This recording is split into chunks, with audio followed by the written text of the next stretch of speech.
Kabanata 21. Iris, kung ano ang hindi nakakapatay sa iyo ay nagiging mas matalino ka. Hindi naligtas para sa iyo na manatiling mag-isa sa labas. Bumalik ka at manatili sa amin. Sabi ni Gilbert na may pag-aalala. Hindi niya maiwasang mapasulyap din kay Richard. Nais niyang bumalik sa kanila ang kanyang anak sa dalawang dahilan. Ang isa ay dahil sa pag-aalala para sa kanya, habang ang isa ay upang paghiwalayin ang kanyang anak at si Richard. Batay sa kanyang nakita sa ngayon, malamang na hinahabol ni Richard ang kanyang anak. Iyon ang dahilan kung bakit nagkaroon ng lakas ng loob si Richard na subukan ang kanyang kapalaran sa pagliligtas kay Elder Young. Sa huli, maswerteng nailigtas siya ni Richard. Si Richard ay isang karaniwang tao na walang kakaiba sa kanya. Si Richard ay hindi karapat-dapat kay Iris. Imposible. Tumanggi akong bumalik dito. Nakatira ako sa isang lugar na maraming high-end na villa. May mga dedicated, mga security guard na nagbabantay sa lahat ng oras. Nakaayos na rin si Lolo ng 6 na bagong bodyguard para sa akin. Sa pagprotekta nila sa akin sa hinaharap, ang aking kaligtasan ay dapat. Siguraduhin mo. Umiling si Iris at tumanggi. Pauwi na siya nang siya ay kinidnap. Noong gabi bago. Ito ay isang hindi inaasahang pangyayari. Kung may pumutok sa kanya, walang kwenta kahit siya. Lumipat pabalik. Pero, wala nang ibang masasabi tungkol dyan. Hanggat nandito pa si Daisy, hindi na ako babalik. Mariing sabi ni Iris. Nadamay si Gilbert na walang magawa, at binaril si Elder Young bilang pagsusumamo. Tingnan mo, Kai, mas nakikinig si Iris sa iyo. Dapat mong sabihin sa kanya. Bumalik. Hindi na kailangan.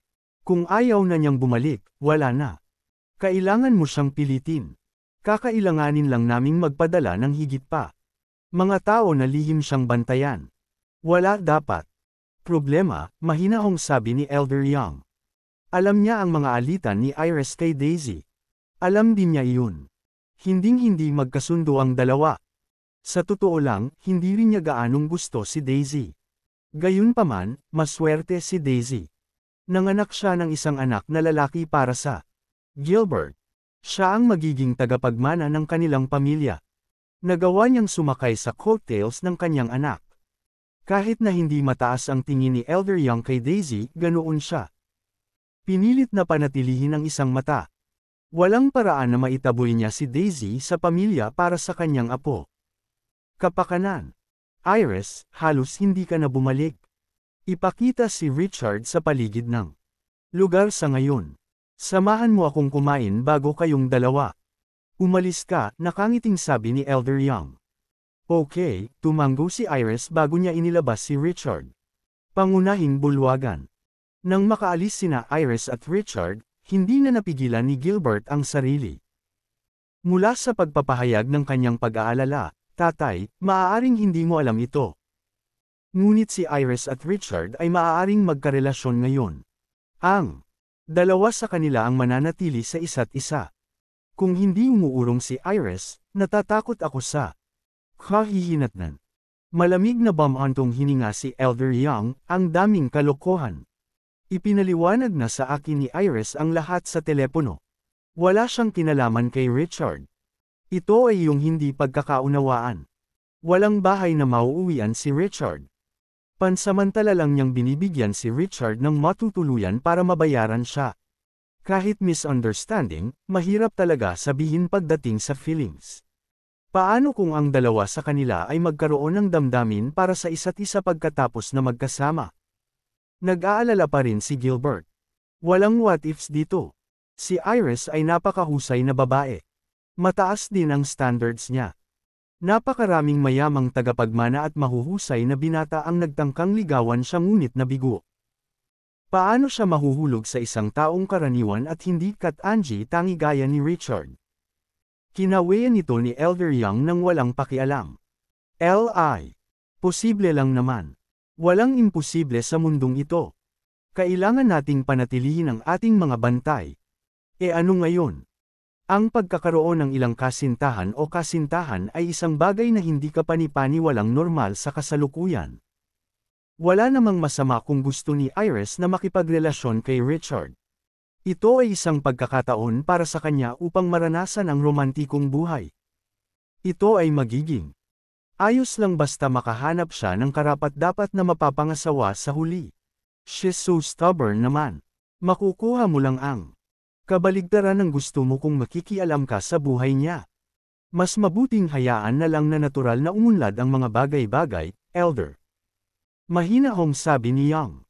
Mga mayayamang pamilya na may pangmatagalang pamana tulad ng sa kanila. Mabigat na unahin ang pagpapakasal sa mga tamang tao. Gagawin niya. Hindi papayag na mapang-asawa ang kanyang apo sa karaniwang tao. Gayunpaman, malaya si Iris na gawin ang gusto niya noon. Nagpakasal siya. Hindi siya makikialam sa buhay ni Iris. Totoo yan. Tatay, ikaw ang matalino. Gilbert. Biglang nakakita ng liwanag. Ang kanyang mga alalahanin ay lubusan. Nagkalat. Ikabanata 22. Pagkatapos ng hapunan, magkasamang umalis sina Richard at Iris sa tahanan ng Young. Nagtungo sila sa kanyang villa sa Dragon Bay. Sa sandaling iyon, inayos na ng kasambahay ang isang silid na matutuluyan ni Richard. Nakahiga sa kama, sa wakas ay nagkaroon ng kapayapaan si Richard. Binalak niyang tingnan ng maayos kung ano ang kanyang namana. Ang ninuno ng mga lobo. Pagpikit ng mga mata, alon ng mga alaala na namana niya. Damaloy sa kanyang isipan. Kabilang sa mga ito ang iba't ibang mga sinaunang at lihim na pamamaraan. May mga medikal na aklat, lihim na manual, at marami pa. Mayroon ding paraan para sa dalawahang pagsasanay. Nagpasya si Richard na alamin kung ano ang mga practitioner. Itinuloy ng mga martial artist ang martial arts. Nagsanay sila ng panloob at pisikal na lakas. Ang mga sage art practitioner ay nagsanay ng sage arts. Nakatuon sila sa mga espiritual na enerhiya ng mundo. Kung ihahambing, ang mga sining ng sage ay mas malalim at mas mahirap na makabisado. Gayunpaman, pagkatapos ng libu-libong taon, ang sage arts ay matagal nang nawala. Kahit na ang mga martial artist ay hindi kapani-paniwalang bihira. Parang kapansin-pansin ang sage arts. Pakiramdam ni Richard ay isang bagay na kailangan niyang kunin. Itinapon ni Richard ang anumang naliligaw na pag-iisip habang naka-cross-legged sa kama, nagsimulang magsanay. Habang siya ay nagmumuni-muni at huminga sa loob at labas, ang mga manipis na tipak ng espiritual na enerhiya ay nagsimulang dahan-daang damaloy sa kanyang katawan mula sa hangin. Ang mga bakas na dami ng espiritual na enerhiya ay nagsimulang magtipon sa loob ng mga sentro ng enerhiya ng kanyang katawan. Ang espiritual na enerhiya ay dahan-daang nagsimulang damaloy at lumaki sa laki ng isang butil, na nananatili sa loob ng kanyang sentro ng enerhiya. Sa oras na magising si Richard mula sa kanyang practice, madaling araw na kinabukasan. Nagpakawala ng mahabang buntong hininga si Richard. Hindi siya nakatulog ng isang buong gabi, ngunit hindi lamang siya nakaramdam ng pagod, naramdaman niya ang hindi kapani-paniwalang gising. Parang napuno ng enerhiya ang buong katawan niya. Pumasok na ako sa unang yugto ng pagpipino ng enerhiya, kinuyam ni Richard ang kanyang kamao habang nagpapakawala ng ngiti. Nakakalungkot na walang gaanong espiritual na enerhiya sa paligid. Kung hindi, baka mas mabilis pa ako, umiling si Richard. Base sa mga alaala niya. Minana, ang sage arts ay nangangailangan ng espiritual na enerhiya mula sa kapaligiran. Kung mas maganda ang paligid, mas magkakaroon ng espiritual na enerhiya. Iyon ang dahilan kung bakit maraming mga sinaunang eksperto ang gustong magtago ng malalim. Mga bundok. Mga bundok. Tama, napapaligiran ang mga villa sa lugar. Mga bundok at ilog. May bundok sa likod mismo ng villa na ito. Maaari bang masiksik ang espiritual na enerhiya doon? Sa sandaling naisip ito ni Richard, nakaramdam siya ng tukso na umakyat sa bundok upang subukan ito. Gayunpaman, pakiramdam niya ay huli na ang lahat. Itinapon niya ang paniwala, pinaplanong pag-isipan ito sa gabi. Pagkatapos gawin ni Richard ang kanyang mga plano, natapos na si Jenny sa paghahanda ng almusal at tinawag siya. Sa hapagkainan, Patuloy na nagnanakaw ng tingin si Richard kay Iris bilang kumain siya, medyo hindi komportable. Richard, pwede bang tumutok ka na lang sa pagkain? Bakit mo iniingatan? Nakatingin sa akin. May dumi ba sa mukha ko? Iris. Curious na hinawakan ang mukha niya. Hindi yun, naisip ko lang na mabilis na maghanap ng lugar na mauupahan sa isang lugar. Pagkatapos ay makakaalis na ako. Awkward na tumawa si Richard. May pera siya sa sandaling iyon. Masama ang pakiramdam niya na ipagpatuloy ang pananatili kay Iris at umasa kanya. Gayunpaman, hindi niya naramdaman ang pag-alis sa hindi malamang dahilan. Biglang napatigil sa pagkain si Iris habang mahinang sinabi, kaya mo manatili ka rito. Marami pa akong bakanteng kwarto. Mas maginhawa para sa iyo na manatili sa akin sa halip na maghanap ng mauupahan sa labas. 11. Medyo malungkot ang pananatili ritong mag-isa nitong nakaraang 2 taon. Kanina ko pa gustong may kumausap sa akin. Talaga, ang galing. Tuwang-tuwa si Richard. Kung tutuusin, makakaipon siya ng pera noon. Gayunpaman, kinumpirma lamang nito ang mga iniisip ni Iris tungkol sa kanyang pagiging pervert. Iyon ay hindi naman isang masamang bagay. Kaya naman, nilaibot ni Iris ang mata niya kay Richard, bilisan mo kumain. Pagkatapos mong kumain, isasama kita sa kumpanya at aayusin mo ang trabaho mo. Okay, tumango si Richard. Sa pag-aakalang hindi lang siya makakatira sa parehong lugar ni Iris sa hinaharap, kundi sabay na pumunta at bumalik mula sa trabaho, hindi niya napigilan ang sarili na makaramdam ng kaunting saya. Pagkatapos nilang mag-almusal, dinala ni Iris si Richard sa villa. Garahe. Napakalaki ng garahe, at kakaunti ang mga sasakyan. Sa loob, ang lahat ng mga kotse ay mga luxury car na nagkakahalaga ng swerte. Richard, maaari kang pumili ng alinman sa mga kotseng ito na gusto mo. Bibigyan kita ng isa para makasama mo sa trabaho sa hinaharap. Tinuro ni Iris ang hilera ng mga sasakyan sa harapan niya at sinabing. Nagulat si Richard. Nagmamadali niyang itinaas ang kanyang mga kamay at sabi, wala akong driver's license. Kabanata 23. Natigilan si Iris, wala kang driver's license. Iyon ay gumagawa ng mga bagay na medyo hindi komportable. Natahimik sandali si Iris bago siya biglang may naisip, then you can ride bikes. 11. Marunong akong magbike. May lisensya din ako para sa kanila. Tumango si Richard. Siya ay itinuturing na mas mababa sa isang aso na may mansens, walang paraan na siya ay pinayagan magmaneho ng sasakyan. Gayunpaman, regular na kailangan siya ng mga mansen upang patakbuhin ang kanilang mga gawain. Para sa kapakanan ng kaginhawahan, nakuha nila siya ng isang gamit na gamit. Segunda manong motorsiklo. Ang galing. May motor ako dito na binigay ng tita ko. Ako para sa aking kaarawan. Hindi ko naman ginagamit, bakit hindi ko? Ibigay mo para makasama mo sa trabaho, hinayla ni Iris si Richard. Papunta sa isang sulok. May isang makulay na kulay pink na motorsiklo. Doon. Huwag mong maliitin ang motorsiklong ito, sulit man lang. Daan-daang libo. 579. Ano? Ganon ba kamahal? Laking gulat ni Richard na halos malaglag ang kanyang panga sa lupa. Tama iyan. Naaalala ko ang sinabi sa akin ng aking tiyahin na ito ay isang limitadong edisyon ng commemorative model mula sa Rolls-Royce. Sa tingin ko ang presyo ay humigit kumulang $250,000. Sabi ni Iris pagkatapos mag-isip. Napatulala si Richard. Tahimik siyang nagmura sa kanyang puso. Kahanga-hanga ang mayayaman. Ang isang motorsiklo lamang ay mas mahal na kaysa sa maraming high-end na luxury cars. Hindi ba masyadong absurd iyon? Hindi naman ako minamaliit, feeling ko lang, baka hindi bagay sa akin ang kulay, isang awkward na ngiti ang pinakawalan ni Richard. Pagkatapos noon, nag-alinlangan siya saglit bago naglakas loob na sabihin, Iris, we'll be working together in the future anyway. Hindi ba mas komportable kung sasama na lang ako sa iyo sa trabaho? I don't mind, But you have to think about it. Kung makita ng iba na magtutulungan kami, maaaring magdulot ito sa iyo ng ilang hindi kinakailangang problema. Hindi rin magandang pangmatagalang plano.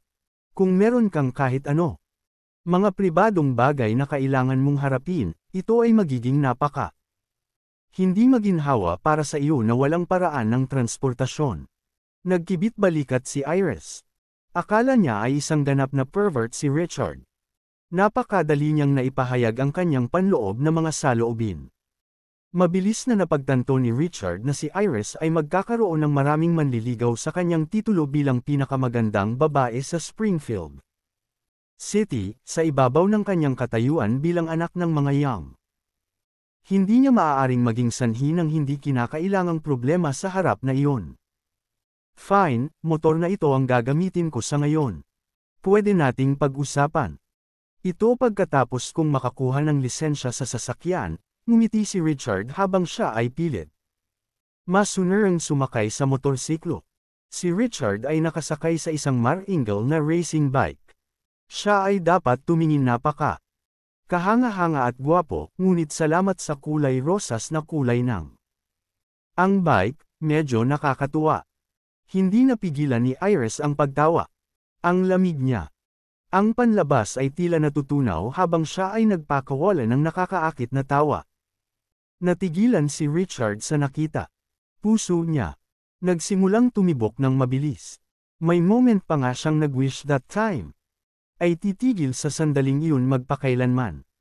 Pagkatapos noon ay nagmaneho na si Iris palabas ng villa habang sumunod naman si Richard sa kanyang motorsiklo. Sa likod nilang dalawang itim na Mercedes ang sumunod. Ang distansya. Napuno ang dalawang sasakyan na iyon ng mga bodyguard ni Iris. Inatasan silang protektahan si Iris ng palihim.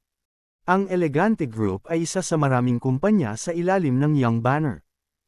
Nakatuon ang kumpanya sa mga cosmetics at skincare na produkto. Kadalasan ay gumagawa sila ng mga mid to high-end na produkto.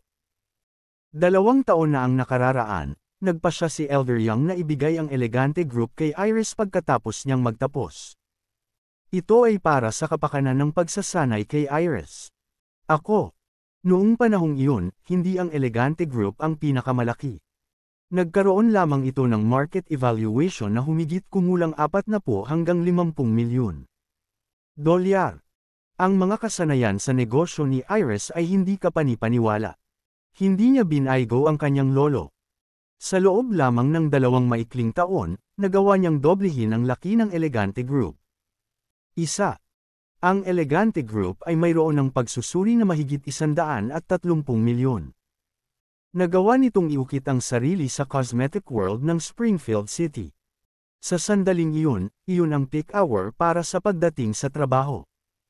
Nagkaroon ng patuloy na daloy ng mga empleyado na pumapasok sa kumpanya. Upang maiwasan ang anumang hindi kailangang gulo, nagmaneho si Iris sa kumpanya muna sa kanyang sarili. Naghintay si Richard ng ilang minuto bago siya sumakay sa kanya motorsiklo sa loob. Nakita niyang may parking spot sa di kalayuan. Sumakay si Richard sa bike at huminto sa tabi ng isang puting BMW. Oh!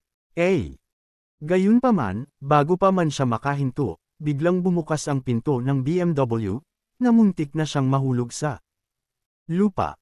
Kabanata 24. Pagkatapos noon, lumabas sa kotse ang isang dilag na may mahabang binti at napakagandang figure. I'm so sorry. Nagmamadaling paghingi ng tawad ni Richard. Si Richard ay palaging isang mapagparaya na tao na ayaw sa anumang salungatan. Kahit may kasalanan ng kabilang partido, humingi pa rin siya ng tawad sa simula. Marunong ka bang magmaneho? Hindi mo ba nakikita ang nangyayari sa paligid mo? Malamig na ngumuso ang dilag. Malungkot. Kumunat ang noo ni Richard. Ito ay dapat na isang maliit na bagay, ngunit ang saloobin ng ibang tao ay nagparamdam sa kanya. Hindi komportable, miss, ikaw ang hindi tumingin.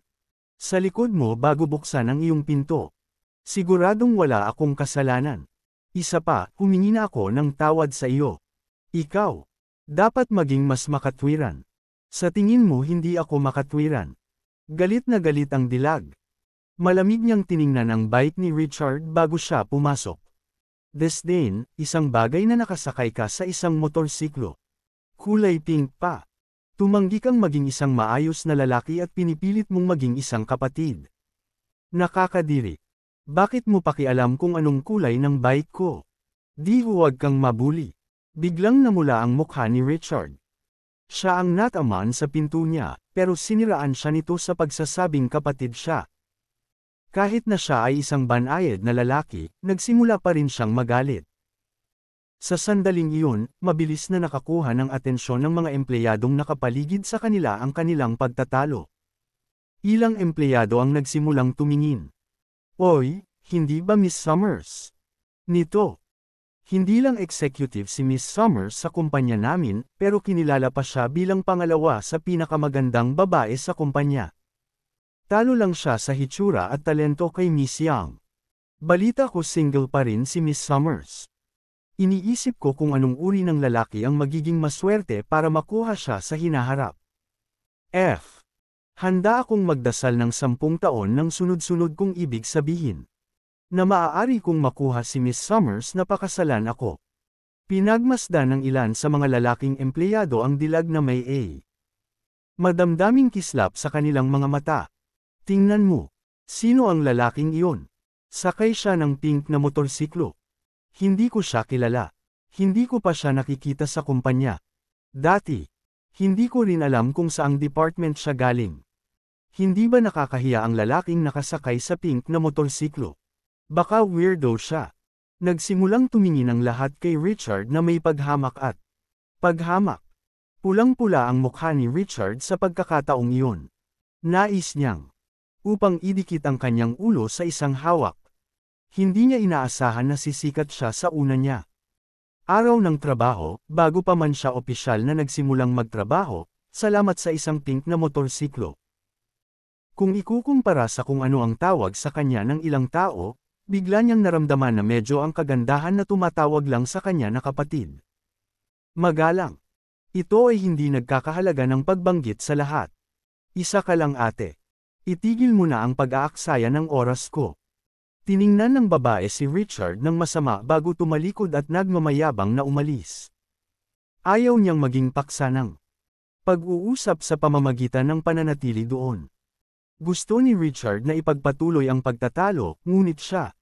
Itinuring na ito ang kanyang unang araw sa trabaho at nagpa siya. Laban dito. Sa opisina ng presidente, inayos ni Iris ang ilang mga dokumento. Sa kanyang mesa nang pumasok si Ariel Summers na may hagulgol.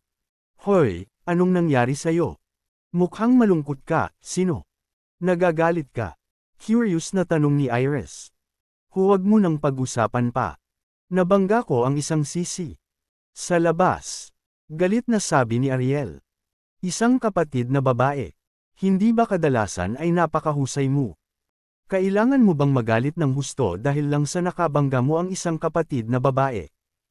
Nagtataka si Iris sa sarili bago siya tila may na-realize. Teka, bad mood ka ba dahil may regla ka? Wala itong kinalaman sa period ko. 11. Sobrang nakakadiri yung sisi na yon. Galit ako sa mga lalaking walang pahiwatig ng pagkalalaki. Medyo namula si Ariel. Nasa period na talaga siya. Wala siya sa magandang mood at madaling minas. Sa totoo lang, alam niyang mali siya, pero walang kinalaman yun sa kagustuhan. Gustuhan niyang ilabas ang mga frustrations niya kay Richard. She was pretty, she had a great figure at mayaman siya. Nandito na ang period niya kaya gusto niyang magalit sa isang kawawang lalaki. May mali ba doon? Isa. Palagi niyang pinipili ang malalaki at masculine na lalaki. Siya. Mahal niya ang matitigas at malamig na mga sundalo sa TV. Lalaki si Richard pero nakasakay pa rin siya ng pink na motorsiklo. Iyon lang ay naiinis na siya. Kaya naman, nararapat siyang pag-alitan. Oh, ano ba talaga ang nangyari? Tell me about it, inayos ni Iris ang katawan at curious na tanong. Walang dapat banggitin. Alam ni Ariel na mali siya, kaya iniba niya ang topic. Tama, Iris. Paano nahawakan ang kidnapping na iyon? Kabanata 25. Ayos lang ako. Sa kabutihang palad, nandyan si Richard para iligtas ako, umiling si Iris bago sinabi kay Ariel ang lahat. Si Ariel ay matalik na kaibigan ni Iris mula sa unibersidad. Walang masyadong kaibigan si Iris, at si Ariel lang ang itinuturing niyang mabuting kaibigan. Siyempre, inalis ang panliligaw. Walang paraan na sasabihin niya iyon kahit kanino. Sabi mo lalaki siya na hindi mo kilala, pero kinuha pa rin niya. Isang saksak para sa iyo. Para protektahan ka, nagpasya pa siyang mamatay kasama ang mga tulisan. Ngayon ay isang tunay na lalaki. Sa palagay ko dapat ay pakiramdam mo ay ligtas ka sa tabi niya. Naningkit ang mga mata ni Ariel. Minahal niya. Yung mga lalaking lalaki sa TV kasi she always lacks a sense of safety ever since she was young. Sayang lang lahat ng iyon sa TV. Sa pinakadulo. Least, wala pa siyang nakilalang ganyan sa totoong buhay. Gayunpaman, isang pangunahing halimbawa ang lumitaw sa harap niya. Sa sinabi ni Iris, naramdaman pa niya kung gaano kaligtas ang pakiramdam na maprotektahan siya sa ganitong delikadong sitwasyon. Isang bagay na laging kulang sa kanya. Sigurado, napakalamig ng lipunan ngayon. Wala na masyadong taong kasing tapang niya na umalis. Kung hindi niya itinaya ang buhay niya para protektahan ako, namatay na ako, emosyonal na sabi ni Iris. Iniisip ang mga panganib na kinaharap niya noong gabing iyon, nakaramdam pa rin siya ng takot. Napuno siya ng pasasalamat para kay Richard. Iris, sabihin mo sa akin kung ano ang hitsura niya. Guwapo ba siya? Mukha ba siyang isa sa mga magiting at makapangyarihang lalaking iyon? Excited na hinayla ni Ariel ang kamay ni Iris. Oo, napakagwapo niya. Tumanggo si Iris. Kahit na pakiramdam niya ay walang kakaiba sa hitsura ni Richard, mayroon pa rin pagiging kaakit-akit sa kanya. Malalim na nakaukit din sa kanyang isipan ang eksenang pinuprotektahan siya ni Richard noong gabing iyon. Hindi ka pani-paniwalang gwapo si Richard noon. Kung tungkol sa kung siya ay makapangyarihan at kabayanihan, maaaring ito. Hindi isang bagay na makapaglalarawan kay Richard. Ariel, kailangan mo siyang ipakilala sa akin balang araw. Gusto ko. Tingnan mo sa sarili ko kung ano ang hitsura niya. Nakangiting pumasok si Ariel. Inaasahan. Masama ang loob niya, ngunit nakalimutan niya ang lahat ng iyon. Kahit na, mas sariwa ang hangin. Hindi na kailangang hintayin pa iyon, magkikita naman kayo. Siya agad, nakangiting sabi ni Iris. Hindi lang niya ako niligtas pa niya ang lolo ko. Gustong gantihan siya ng lolo ko, pero siya. May isang kahilingan lang, iyon ay isang trabaho, paliwanag ni Iris. Lamang. Wow, hindi lang siya makapangyarihan at kabayanihan, ganoon pa rin siya. Matuwid sa moral. Hindi na siya humingi ng kahit ano pagkatapos. Nagel iligtas sa'yo. Hindi ba masyadong perpekto ang lalaking ganyan? Kay Ariel. Bumilis ang tibok ng puso ng mga sandaling iyon. Siya ay biglang napuno ng paggalang at paggalang sa lalaking iyon. Hindi niya nakita dati. Siya ay kahit na bumubuo ng isang imahe ng siya sa kanyang ulo. Napakagwapo ng isang binata na may puting damit. Mayroon siyang cool na ekspresyon sa kanyang ulo at isang hindi kapani-paniwalang dominanteng aura. Nakatayo siya sa ibabaw ng mga puting ulap habang siya. Mababa ang tingin sa mundo. Perpekto. Knock knock knock. Sa sandaling iyon, nakarinig sila ng katok sa pinto. Richard. Pumasok mula sa labas. Iris, magsasalita pa sana si Richard nang siya. Mabilis na nakita si Ariel sa harapan ni Iris. Nakita rin ni Ariel si Richard. Ikaw. Nagkatinginan silang dalawa dahil sa gulat. Ano? Magkakilala kayong dalawa. Napatingin si Iris. Nagulat sina Richard at Ariel. Hindi lang tayo magkakilala. Siya ang kapatid ko noon. Ngayon lang pinag-uusapan. Isang malamig na buntong hininga ang pinakawalan ni Ariel at tumingin kay Richard ng masama. Yung kapatid na babae. Natigilan si Iris. Nakasama niya si Richard saglit. Maaaring hindi kapani-paniwalang lalaki ang personalidad ni Richard, ngunit hindi siya isang kapatid. Hoy, baka nagkaroon ka ng hindi pagkakaunawaan. Pakilala ko ulit sa'yo. Ito si Richard. Richard, this is my assistant, Ariel Summers, simpleng pagpapakilala ni Iris sa kanilang dalawa. Richard. Iris, siya ba ang lalaking nagligtas sa iyo? Napatulala si Ariel. Ilang beses na binanggit ni Iris ang pangalan ni Richard kaya hindi niya ito nakalimutan. Tama iyan. Siya yun. Tumango si Iris. Paano po kaya, si Ariel ay parang tinamaan ng kidlat. Nabasag sa kanyang isipan ang imahe ng puting nakadamit na si Adonis. Isa. Ang kanyang pag-asa ay napakataas, kaya ang pagkabigo ay malaki. Siya ay hindi kapani-paniwalang nabigo. Iris, di ba sabi mo sobrang gwapo niya? Paano siya gwapo? Hindi ko talaga masabi. Maasim ang mukha ni Ariel. Mainit at sexy ang kanyang katawan, ngunit punong-puno ng mukha. Paghamak. Kabanata 26. I think he looks okay, namula ang magandang mukha ni Iris. Bahagya. Ang sinabi niya kay Ariel kanina ay dapat sa pagitan lang ng matalik na kaibigan. Gayunpaman, naibuhos ni Ariel ang lahat sa harap mismo ni Richard. Biglang uminit ang mukha niya. Hindi niya alam kung paano pa niya haharapin si Richard. Mas malala si Ariel. Pakiramdam niya ay lalabas na siya ng dugo. Malaki ang pag-asa niya sa lalaking iyon. Sinimulan pa niyang sambahin ang perpektong lalaking iyon mula sa kanya. Mga pantasya. Gayunpaman, hindi niya akalain na ang magiting na lalaki. Yung sisi nakakakilala niya lang kanina. Napakalaki ng epektong dinanas niya. Pakiramdam niya ay siya. Naloko ng todo si Iris. Huminga ng malalim si Iris at bumalik sa katinuan. Richard, kailangan ko ng administrative secretary. Gusto kong ikaw ang maging sekretarya ko. Ano sa tingin mo? Kung hindi mo gusto, maaari kitang bigyan ng ibang posisyon. Masaya ako dito. Siyempre, ako, hindi ka pani-paniwalang sinabi ni Richard. Masaya habang tumatangu-tangu siya. Nag-ayos si Iris ng mas magandang trabaho kaysa sa inaasahan niya. Marami pa siyang matututunan sa pamamagitan ng pananatili sa tabi ni Iris. Gustong-gusto niya ang trabaho. Sa mga mata ni Ariel, napatunayan niyang isa siyang kapatid sa pamamagitan ng pagtanggap ng trabaho bilang sekretarya. Other than that, I have to remind you that the company has its own rules. Sana masunod mo sila. Huwag kang umasta na parang ikaw ang may-ari ng lugar dahil lang sa utang na loob ko sa iyo.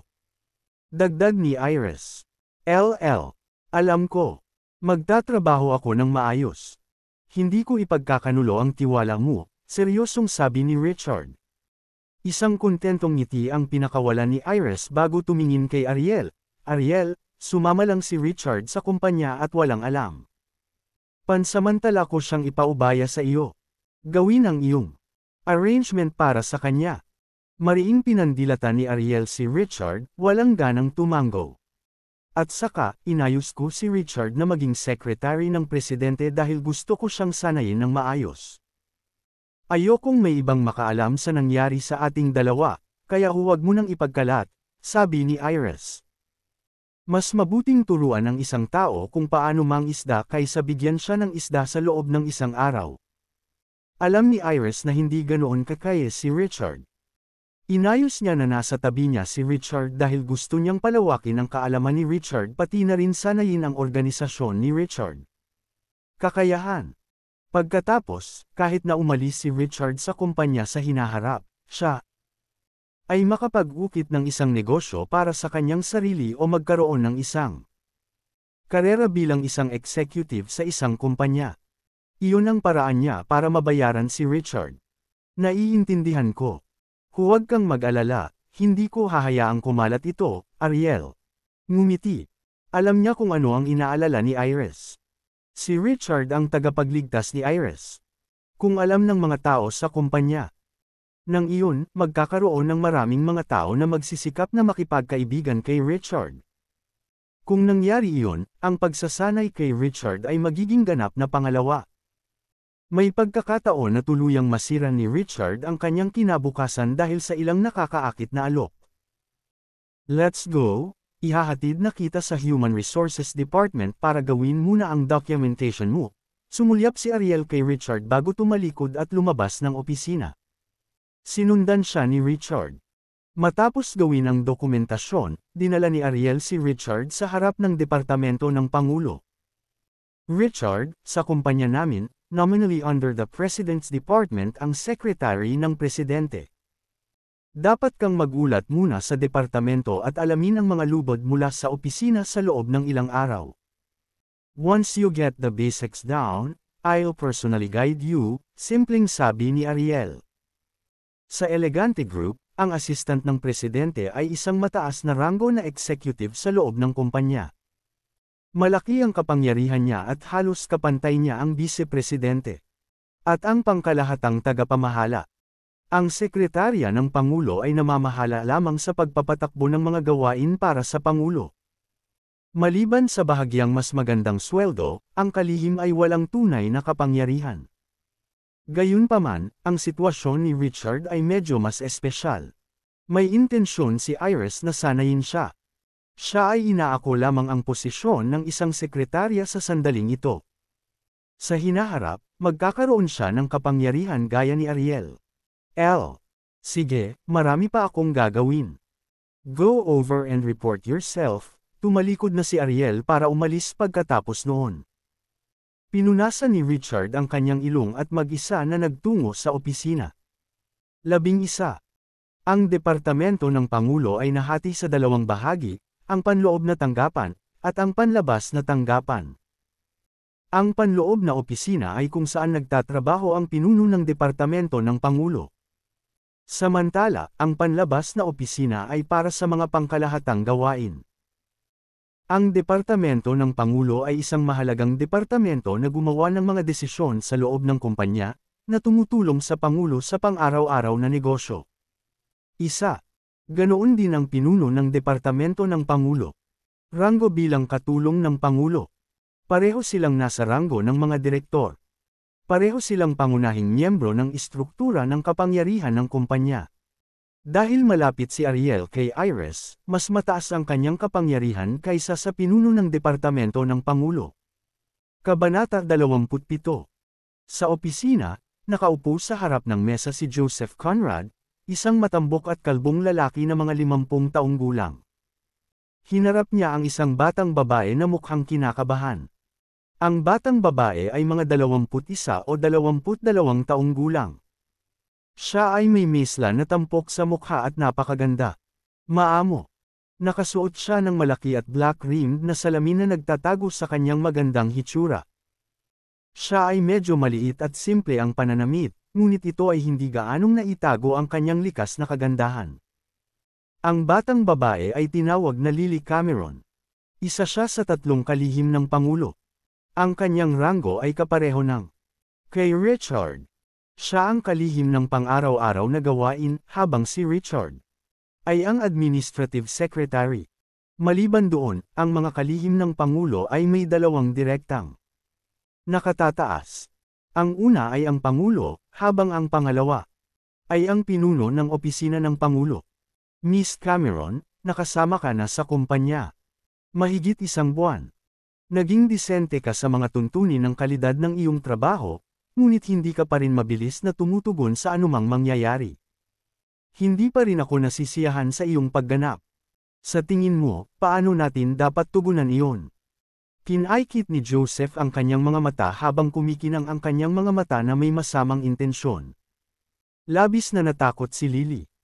Nagmamadaling ibinaba niya ang kanyang ulo, Mr. Conrad, mas magsisikap ako sa hinaharap. Mangyaring bigyan ako ng isa pang pagkakataon. 11. Hindi naman sa hindi na kita mabibigyan ng isa pang pagkakataon, pero depende kung paano mo sasamantalahin ang pagkakataong iyon. Naglakad si Joseph sa harap ni Lily at hinawakan ang mapuputi at mislan na mga kamay ni Lily, pinataas ang kamay nito sa braso nito. Anong ginagawa mo? Laking gulat ni Lily nang binawi niya ang kamay, itinulak palayo ang mga kuko ni Joseph. Miss Cameron, may ilang mga patakaran pagdating sa lugar ng trabaho. May tiwala akong makukuha mo ang sinasabi ko. Malamig na ngumuso si Joseph, na nagpahayag ng sama ng loob. Anong rules? Nagulat si Lily. Nang makita ang kanyang nalilitong reaksyon, hindi maaaring maging si Joseph. Abala sa paglalagay ng pagkukunwari. Hinawakan niya ang baba ni Lily. At ngumiti, let me be more straightforward. Napakaganda mo, at gusto kita. Basta handa kang samahan ako minsan, hindi lang kita bibigyan ng pagkakataon, sisiguraduhin ko pa na makakapasa ka agad sa probation mo. Namutla ang mukha ni Lily, agad na naintindihan ang nangyari. Mr. Conrad, pasensya na. Hindi ako ganoong tao. Maling tao ang hinahanap mo, si Lily ay mukhang isang hindi kapani-pani walang takot na kuneho. Lumingon siya at agad na sinubukang tumakbo. Hindi kapani-pani walang kalmado si Joseph habang sinabi niya sa umaatres na likod ni Lily, mas mabuting pag-isipan mo ito. Sa sandaling maglakas loob kang umalis sa opisinang ito, maaari kang magpaalam sa iyong trabaho. Ayusin mo na ang mga gamit mo at umalis ka na. Kaagad. Agad namang huminto si Lily. Labis siyang naapektuhan sa mga salitang iyon. Kakatapos lang niya sa Springfield University, at nagtrabaho lang sa kumpanya ng mahigit 1 buwan. Hindi pa nga siya nakapasa sa probation niya. Kung gusto ni Joseph na tanggalin siya, magiging napakadali. Naranasan ni Joseph ang mga bagay na ito, natural na hindi niya hahayaang mawala ang ganoong magandang pagkakataon. Mabilis siyang lumapit kay Lily at inabot ito. Miss Cameron, alam ko na kasalukuyang nasa ospital ang nanay mo. Kailangan ng kapatid mo na mabayaran din ang kanyang mga bayarin sa universidad. Kung mawawalan ka ng trabahong ito, dapat mas alam mo kaysa sa akin kung ano ang mangyayari. Nablangko agad ang isip ni Lily sa mga katagang iyon. Ang sinabi ni Joseph ay umaatake sa lahat ng kanyang kahinaan. Ang kanyang ama ay umalis sa pamilya at nawala noong siya ay nawala. Bata pa. Ito ay ang kanyang ina na nagtrabaho ng husto. Palakihin siya at ang kanyang kapatid. Thankfully, marami sa kanya. Tinulungan sila ng mga kamag-anak, na kung paano siya nakapasok sa universidad. Gayunpaman, ang kanyang ina ay nagtrabaho ng husto at napunta sa ospital. Nakapasok na rin ang kapatid niya sa universidad, kaya medyo malaki ang kailangan ng kapatid niya para sa mga bayarin sa pag-aaral at pang-araw-araw na gastusin. Lahat ng gastusin ng pamilya ay nasa balikat niya. Kasabay nito, dinala niya ang mga pag-asa at pangarap ng marami sa kanyang mga kamag-anak. Sa kabutihang palad, nakahanap siya ng magandang trabaho pagkatapos niyang magtapos. Siya ay naging kalihim ng Pangulo sa Elegante Group. Hindi man gaanong humawak ng kapangyarihan ang sekretarya ng direktor, posisyon pa rin ito na may malaking sweldo. Kahit na siya ay nasa proboscion, ang kanyang sweldo ay higit pa sa 1,000. Hanggat na ipasa niya ang kanyang proboscion, ang kanyang sweldo ay madaling tumaas ng higit pa. Higit pa rito, nagawa ng kalihim ng Pangulo. Regular na nakikipag-ugnayan sa Pangulo. Hanggat siya nagsumikap at nakakuha ng pabor ng Pangulo, gagawin niya. Makakuha ng mga promosyon at mas mataas na sweldo. Magiging maliwanag ang kanyang kinabukasan. Naapektuhan ng trabaho ang kanyang kinabukasan, ang mga bayarin sa medikal ng kanyang ina, at ang pag-aaral ng kanyang kapatid. Kung mawalan siya ng trabaho, masisira ang lahat. Ang mga kahihinatnan ay hindi isang bagay na kakayanin niya. Kabanata 28. Mr. Conrad, please let me off, pakiusap ni Lily. Ang gulo ng iniisip niya, at hindi niya alam kung ano ang gagawin. Lily, ang mga magagandang babae ay dapat hanggan ng mga lalaki. Dapat mong gamitin ng maayos ang iyong mga pakinabang.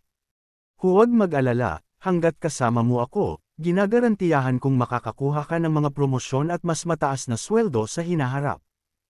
Magagawa mong makamit ang anumang gusto mo sa kumpanya. Isang ngiti ang pinakawala ni Joseph habang inabot at hinawakan si Lily, sinasamantala ang katotohanang magulo ang iniisip nito. Nagsimulang gumalaw ang mga labi niya patungo sa pretty na mukha ni Lily. Gustong magpumiglas at lumaban ni Lily, ngunit naisip niya ang kanyang ina na nakahiga sa hospital bed, pati na rin ang pag-aaral ng kanyang kapatid. Bigla siyang nawala ng lakas ng loob na lumaban. Pabalik. Biglang napuno ng kawalan ng pag-asa at kawalan ng pag-asa ang mukha niya. Knock knock knock. Sa sandaling iyon, isang katok ang maririnig sa pinto. Itinulak ni Richard ang pinto at pumasok sa loob. Ang mga dokumento mula sa Human Resources. Sa pagtingin sa nangyayari sa opisina, natigilan si Richard. Hindi niya alam kung paano magre-react. Nagising si Lily mula sa kanyang pagkatulala nang pumasok siya. Namula siya sa sobrang pula habang nagmamadaling itinulak si Joseph palayo. Ang pagpasok ni Richard sa opisina ay nagpatigil sa kanya sa pagkuha ng isang bagay na malapit nang mahulog sa kanyang mga kamay, at si Joseph ay galit na galit. Pinandilatan niya si Richard. "Brat, sino ka? Sino ang nagpahintulot sa iyo na mag-barg dito? Magwala ka." TL.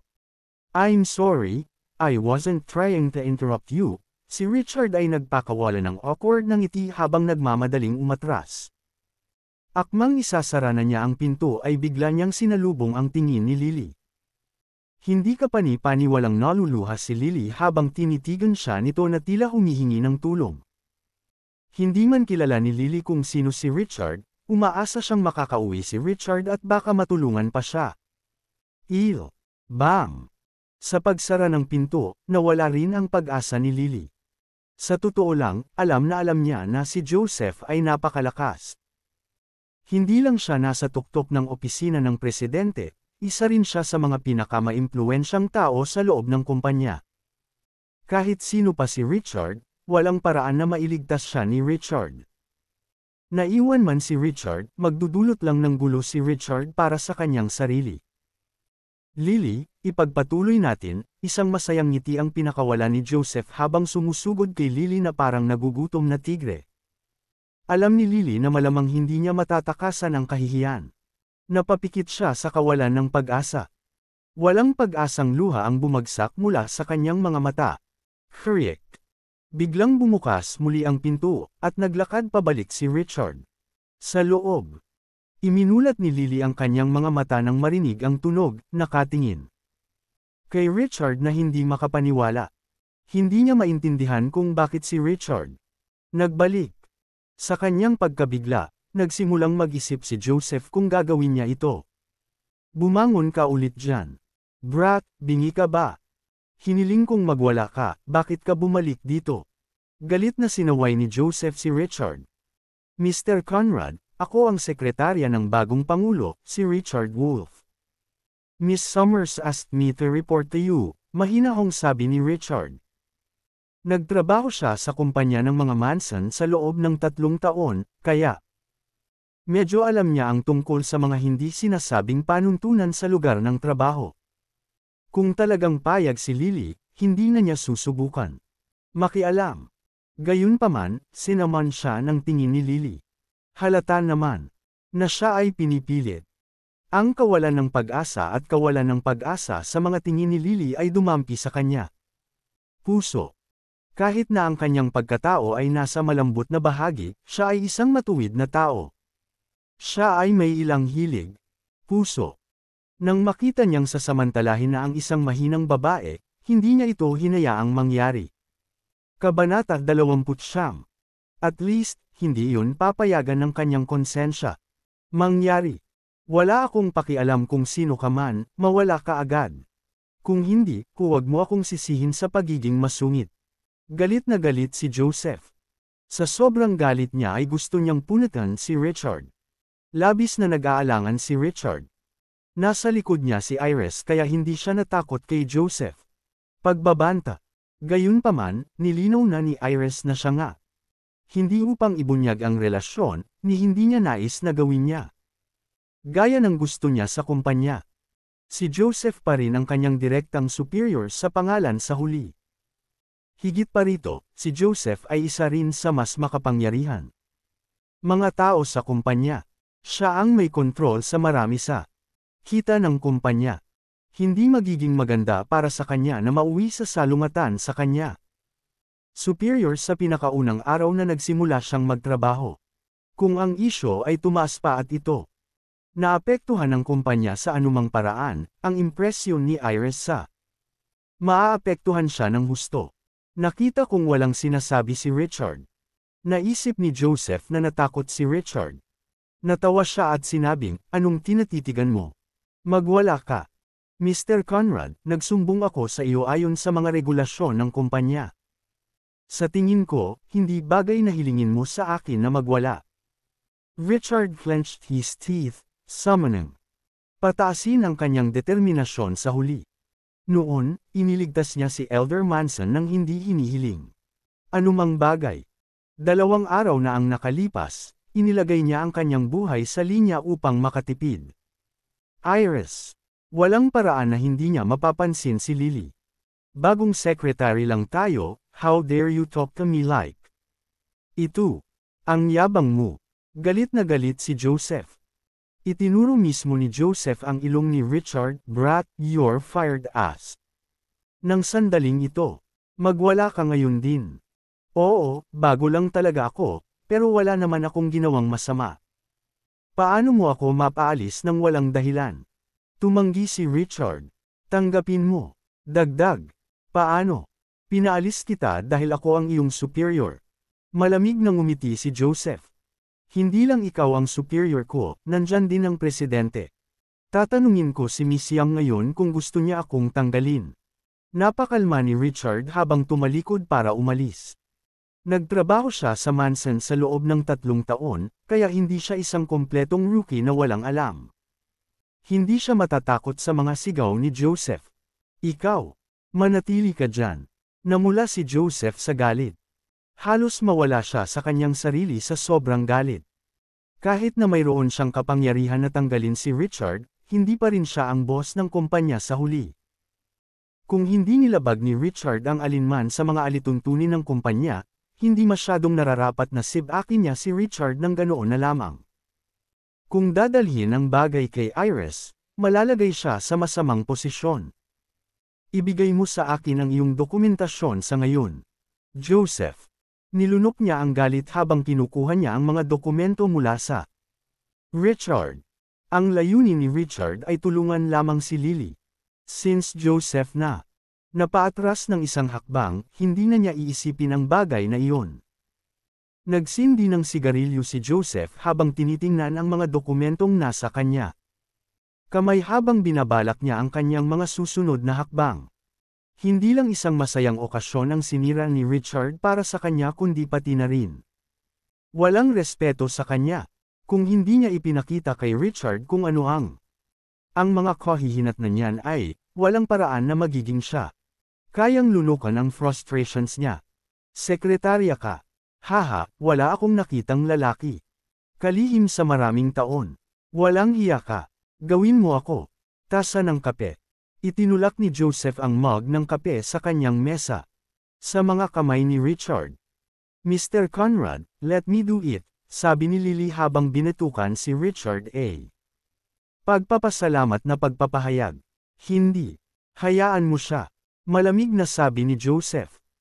Ang paggawa ng kape at paggawa ng mga gawain ay trabaho ng isang sekretarya. Wakas. Walang dahilan si Richard para tanggihan ito, kaya tinanggap niya.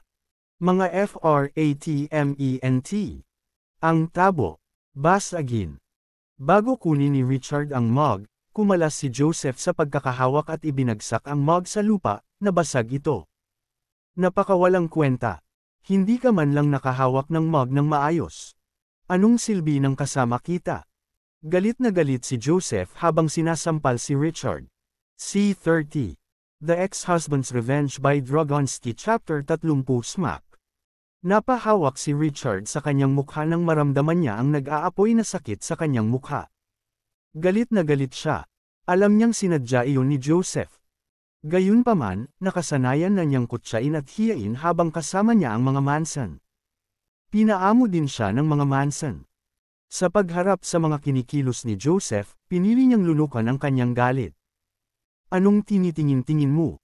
Magmadali at kunin ang mga piraso. Linisin mo ito.